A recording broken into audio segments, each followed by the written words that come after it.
What's going on, guys? It's Dill here from the Yakuza, bringing you a very relevant topic today in the My Hero Academia community, and that is Toya Todoroki, who he is, what we know about him so far, what we don't know about him.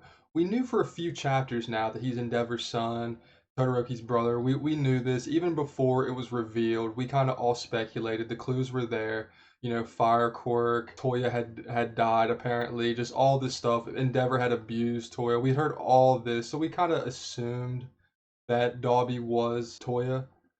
But now with this last chapter, we have a lot of the fine details, and it's bad, but I don't think it's as bad as we thought it was. And let me explain. Toya was born out of a quirk marriage, which in the My Hero Academia community is pretty much an arranged marriage made to make really powerful quirk users, to make really powerful heroes or villains. It makes a lot of sense. You take two people with really strong quirks, they have a kid, and if their quirks mesh well enough, that kid could be a very powerful destructive force, hero or villain. Endeavor's biggest weakness as a hero is that he overheats. He can't use his maximum amount of firepower or he'll just burn out. So it's only natural that he wanted to find somebody with an ice quirk to balance that out, which is what we see with Todoroki. But obviously Todoroki is not the oldest sibling. He tried several times before he got to Todoroki, the perfect child, and that is why there's resentment in the Todoroki household towards Todoroki. So pretty much when Toya was born, he had his mom's ice, he had his dad's fire, but he didn't have the ice quirk. He had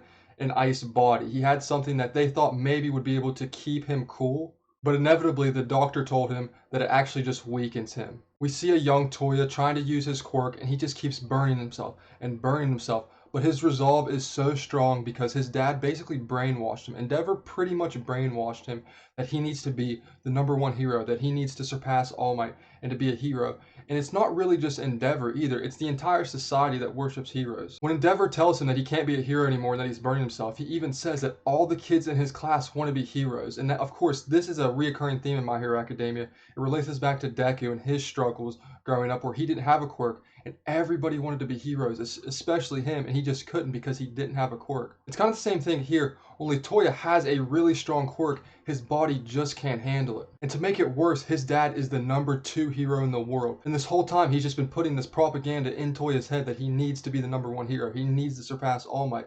That's a lot of stress on a young kid, but Toya was ready for it. Toya was more ready for it than Todoroki. He was ready to do this. Ultimately, this led to Toya's resentment towards Todoroki when Todoroki was born with the ice and fire quirk, the perfect product of his parents' marriage. It's a very human thing that even happens in our world where you get jealous of your siblings. You get jealous because they're better than you at something. You get jealous of them because your parents like them more, favor them more, or more proud of them. It's the same thing here. It's cranked up to 10 because of how much pressure Endeavor put on Toya. It's just really sad, man. Toya tries to attack Todoroki. That's the last thing we see in this chapter, but it's just really, really sad. Flashing forward to Dobby, one of the more recognizable people in My Hero Academia. He is a complete serial killer psychopath. He doesn't care about hurting himself. He doesn't care about hurting others. He just wants to burn the world to the ground. And more than anything, he wants to take down the Endeavor family. He wants to take down the Todoroki name. He honestly just wants everybody to know what the home life of Endeavor was, how bad of a person he is,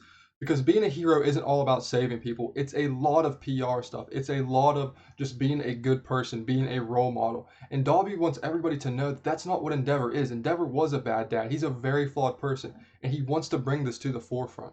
Dobby is inspired by Stain. He joins the League of Villains, but he is more loyal to Stain than he is Shigaraki. That is a big thing here. He's a lot more loyal to the ideologies of Stain than he is Shigaraki's plan. He just wants to kind of bring justice to the hero society. You can see where his interests align with Stain's. The first time we really see Dobby put in that work is when he's a part of the Vanguard Action Squad, going to take Bakugo, going to kidnap him from the forest when the UA students go camping. He proved himself to be very powerful, very formidable. Honestly, probably my favorite moment with Dobby is when him and Compress kill the hero Snatch when they're going after Chisaki after he is detained. But chase him down the highway and it is just so badass. Dobby is just so ruthless. Later on in Daika City, we see him clash with Getten, the ice user, and that's kind of one of the big hints we got that Toya and Dobby were the same person, because when he goes to fight Getten and he realizes Getten has an ice quirk, he goes, ice.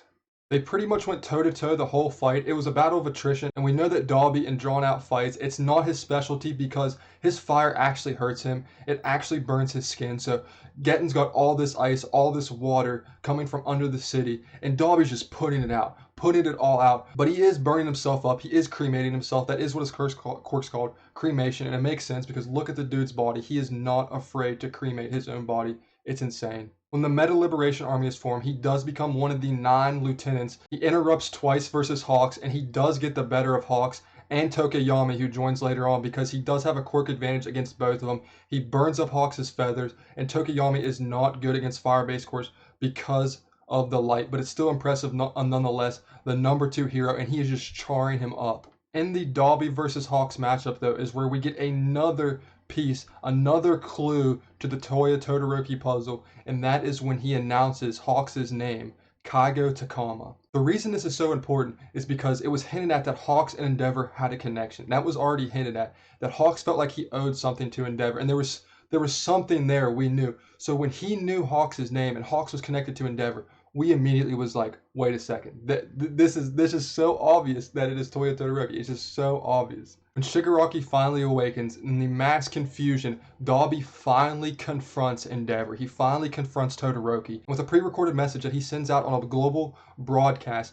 he announces that he is Toya Todoroki, that Endeavor pretty much killed him and ruined their family, and that he had orchestrated several of Endeavor's run-ins with villains, including Hood. He also reveals Hawks' backstory, that Endeavor actually incarcerated Hawks' father, and that Hawks was an orphan because of it. Hawks' father was apparently a villain. He also lets everyone know that Hawks killed Best Jeanist and twice, which we know he didn't actually kill Best Jeanist, but the fact that he told this to the Hero Society.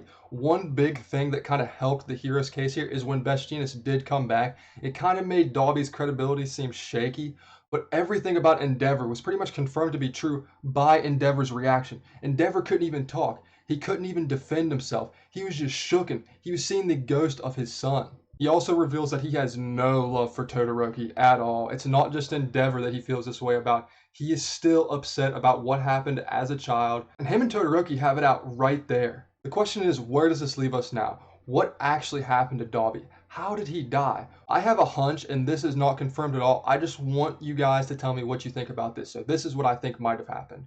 I think All For One might be a part of this in some way. Endeavor seems 100% sure that they buried Toya. He seems 100% sure that Toya actually died. So to me, that tells me a third party was involved. We know All For One had a part to play in Shigaraki's childhood and the despair that was brought along with that. We know that him and the Doctor target children. Who a better target than the son of the number 2 hero in the world? I think Dalby might have actually died and All For One maybe resurrected him. We've seen this happen before with Kurogiri. Like, everyone thought Kurogiri was dead, but now look at him. The Doctor and All For One facilitated his rebirth. I don't know how it was done, but I think All For One did have a hand in this.